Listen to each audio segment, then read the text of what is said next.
Fala galera, aqui quem vos fala é o Hélio Santana do canal Desmontando os Mitos. E vamos aí galera desmontar mais um dos mitos aí da mitologia judaica cristã. Nesse vídeo eu vou deixar muito provado aqui, tá? Provadíssimo afinal, né? De que o suposto escritor lá que se passa por Paulo, né? Em uma de suas cartas aí, né? No livro de Hebreus, eu vou relatar aqui a mentira que ele escreve aqui e vou deixar provado o porquê o que ele disse aqui é tão grave, é tão mentiroso, tá? Por quê, galera? Porque é o seguinte, quando criaram essa nova religião aí, né? A religião cristã aí, da qual Paulo é totalmente responsável por ela, né? Eles querem alegar essa historinha aí, da qual teve que vir lá um tal de Jesus, né? Derramar seu sangue para redimir os pecados, porque sem o derramamento de sangue não pode haver a remissão dos pecados, né? Olha só a ignorância que eles dizem, né? E eles ainda falam que isso é baseado, sabe onde? Na lei. Qual lei? Na lei judaica, né? Então aqui, quando a gente vai ler aqui Hebreus, capítulo 9, né? A mentiraiada começa aqui no versículo 15 aqui, tá? Eu vou compartilhar aqui com vocês aqui, a leitura é muito rápido, tá? Aí diz assim o seguinte, a morte de Cristo e a nova aliança. Olha só, né? A nova aliança, né? Esse Deus aí, ele não sabe fazer alianças, né? Tipo, lá diz que a aliança é perfeita. A aliança é perfeita, por que ela deve ser mudada, né? Mas vamos lá. Aí diz o seguinte, a aliança é tão perfeita que ela tem que ser mudada de épocas em épocas, né? Mas beleza. Portanto, é Cristo quem consegue fazer uma nova aliança para que os que foram chamados por Deus possam receber as bênçãos. Então é o seguinte, aqui você já vê um determinismo puro, né? É só aqueles que são chamados por Deus, não é qualquer um não, viu? Não adianta você querer lá, sabe, usar do seu livre-arbítrio para falar, não, eu vou ser cristão, eu vou frequentar a igreja, eu vou pagar o meu dízimo, porque eu quero ser salvo. Não, não é assim não, porque aqui está falando o seguinte aqui, ó, se você não foi chamado por Deus, meu amigo, tu vai frequentar a igreja à toa, tu vai pagar dízimo à toa, porque se você não for chamado por Deus, cara, nada desse esforço que tu está fazendo aí vai valer de porra nenhuma. Está escrito aqui, ó, tá bem claro. Para que os que foram chamados por Deus possam receber as bênçãos eternas que o próprio Deus prometeu. Inclusive tem um vídeo meu aí falando que a gente não deve acreditar no que esse Deus promete não, hein? Mas beleza. Isso pode ser feito porque houve uma morte que livrou as pessoas dos pecados que praticaram enquanto a primeira aliança estava em vigor. Olha só, rapaz, só através da morte, né? Só através de um sacrifício humano aqui, rapaz, que você pode ser perdoado, ó. Ô deusinho de bosta esse, hein, cara? Esse Deus que pode tudo, ele não sabe simplesmente perdoar, não. Ele adora sacrifícios, né, cara? De animais, sacrifício humano. Aqui é foda. Aí diz aqui ainda no versículo 16, né? Onde há um testamento, é necessário provar que a pessoa que o fez já morreu. Olha isso, rapaz. Pois o testamento não vale nada enquanto estiver vivo quem o fez.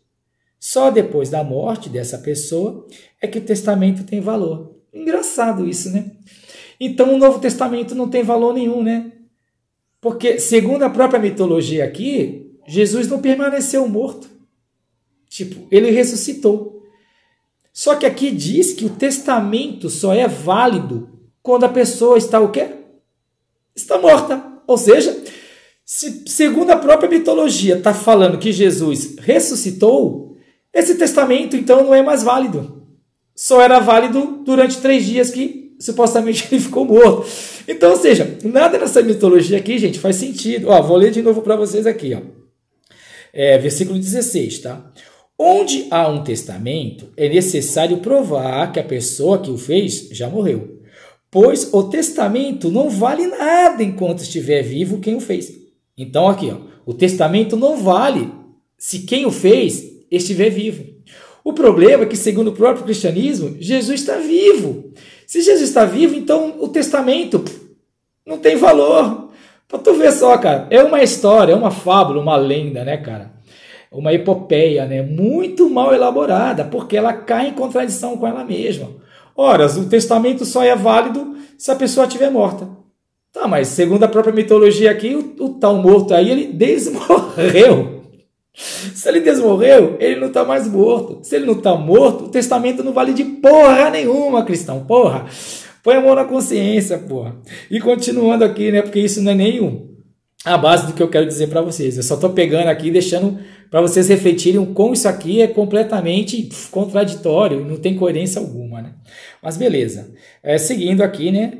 Pois o testamento não vale nada enquanto estiver vivo. Então, se Jesus está vivo, o testamento realmente não vale porra nenhuma.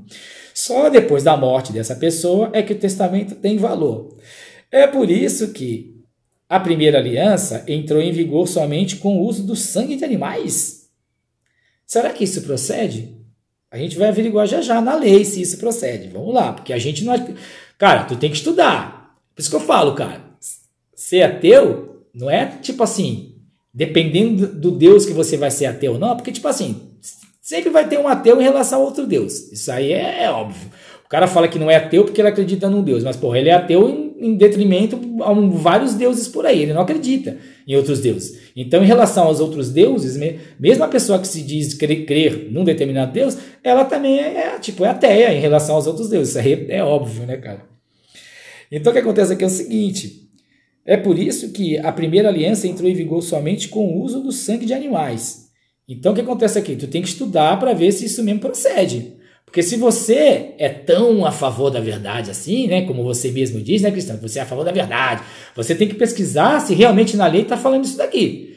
Ah, é só com derramamento de sangue que pode um pecado ser perdoado? Sério? Olha, eu conheço isso aqui de cabo a rabo, viu? E não é isso que diz não, mas beleza, vamos continuar aí. Em primeiro lugar, Moisés anunciou ao povo todos os mandamentos conforme estavam na lei. Depois pegou o sangue dos bezerros e dos bodes, né? Ah, rapaz, isso aqui tem um negócio de tipo magia negra, né? É ridículo essas coisas aqui, cara. Depois pegou o sangue dos bezerros e dos bodes, misturou com água e borrifou o livro da lei. Que nojeira, né, cara? E todo o povo usando lã tingida de vermelho. Aí no versículo 20 vai falar o seguinte: então disse, este é o sangue que sela a aliança, que Deus mandou vocês obedecerem. Da mesma forma, Moisés também borrifou sangue sobre as tendas e sobre todos os objetos, que nojo, usados na adoração. Puta, que nojeira isso aqui, né, cara? Como é? A pessoa não consegue compreender o seguinte, cara. Cara, um Deus, um suposto criador do universo, pensa nisso, cara. É só você olhar, sabe, o universo, pô, sabe, admirar todas as galáxias. Tu acha que é um suposto criador, cara? Pensa comigo. Meu, ia querer essa nojeira aqui, cara. Meu, derramamento de sangue. Cara, que coisa mais desumana, sabe? Coisa mais, puta, baixa, porca, nojenta, né, cara? É impressionante isso, cara. Mas enfim. Eu queria conversar mesmo com vocês sobre o versículo 22 aqui do capítulo 9 de Hebreus, né? O versículo 22 já vai nos falar o seguinte: de fato, de acordo com a lei, de acordo com a lei, prestem bem isso, atenção. Olha o que o suposto Paulo aqui, né, está tentando dizer aqui em Hebreus, né? Sim, suposto Paulo, porque quem estuda isso aqui sabe que Paulo nenhum escreveu Hebreus porra nenhuma. Mas enfim, de fato, de acordo com a lei, quase tudo é purificado com sangue. E repare agora, e não havendo derramamento de sangue, não há perdão de pecados. Olha isso, rapaz. Então o pseudo Paulo aqui, né? O mentiroso desgraçado que escreveu essa mentira aqui, que quer passar como Paulo, ele falou que de acordo com a lei, olha isso, de acordo com a lei judaica, né? A lei do Antigo Testamento, não havendo derramamento de sangue, não há perdão de pecados. Rapaz, impressionante isso, né? Só que é o seguinte, cara, quando a gente recorre agora pro Velho Testamento, que é a lei, né? É a lei da qual o suposto Paulo aqui em Hebreus está tentando falar. Não, olha, de acordo com a lei aqui, Se não houver derramamento de sangue, não há remissão de pecados. Ah, não tem jeito, amém? Não tem jeito. Não tem jeito porque, porra, Paulo não vai mentir, né, galera? Porra, galera, pensam comigo. Porra, Paulo é um cara foda, meu. Porra, como que Paulo vai mentir? O cara é porra, meu. O cara criou, cara, a igreja primitiva católica aí, né? O cara criou aí o cristianismo, porra. E o cristianismo não é baseado em mentiras, não é verdade? O cristianismo é verdade pura, rapaz. Tu acha que Paulo ia mentir? Porra nenhuma, rapaz. Então vamos lá ver mesmo, né? Esse 171 aí do Paulo aí, né? Então ele diz que a lei afirma categoricamente que não havendo derramamento de sangue, não há perdão de pecados. Rapaz, esse Paulo é do caralho, hein? Então vamos ver lá. Galera, se vocês tiverem uma Bíblia aí com vocês, eu gostaria que vocês abrissem suas Bíblias aí para saber se realmente o que Paulo aqui está falando, tem algum fundamento verídico isso daí, né? Abram suas Bíblias aí no livro de Levítico, tá? Capítulo 5. Vamos lá no versículo 11, né? Vamos ver se Paulo realmente está sendo sincero. Vamos ver se Paulo realmente é um cara da qual a gente pode confiar em tudo que ele diz, ou a gente pode descobrir aqui que ele é um puta 171 fudido, um puta mentiroso, hipócrita, desonesto. Vamos lá? Vamos fazer o seguinte, ó. Então vamos ao versículo 11, né? Está escrito o seguinte: ele diz que sem derramamento de sangue não há remissão de pecados. Vamos ver agora o que a Bíblia, o Antigo Testamento vai falar, que é a lei.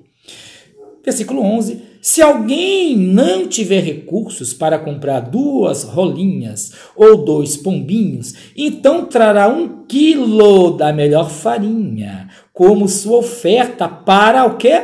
Para o quê? Para tirar pecados. Paulo, não minta, Paulo, é muito feio, Paulo. Porra, Paulo.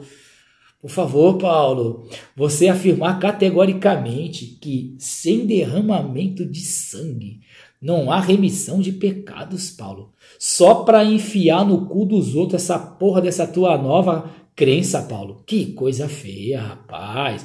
Olha aqui, ó. Se alguém não tiver recursos para comprar 2 rolinhas ou 2 pombinhos, então trará 1 quilo da melhor farinha como sua oferta para tirar o quê? Tirar pecados. Não deverá misturar azeite ou incenso com a farinha, pois é uma oferta para tirar o quê? Tirar pecados, Paulo. Por favor, Paulo. O sacerdote receberá dessa pessoa a farinha, pegará um punhado e o queimará no altar, em cima das ofertas de alimentos apresentados a Deus. Isso lembra que a oferta toda é dada a Deus. É um sacrifício para tirar pecados, Paulo. Por favor, Paulo, não seja desonesto, Paulo.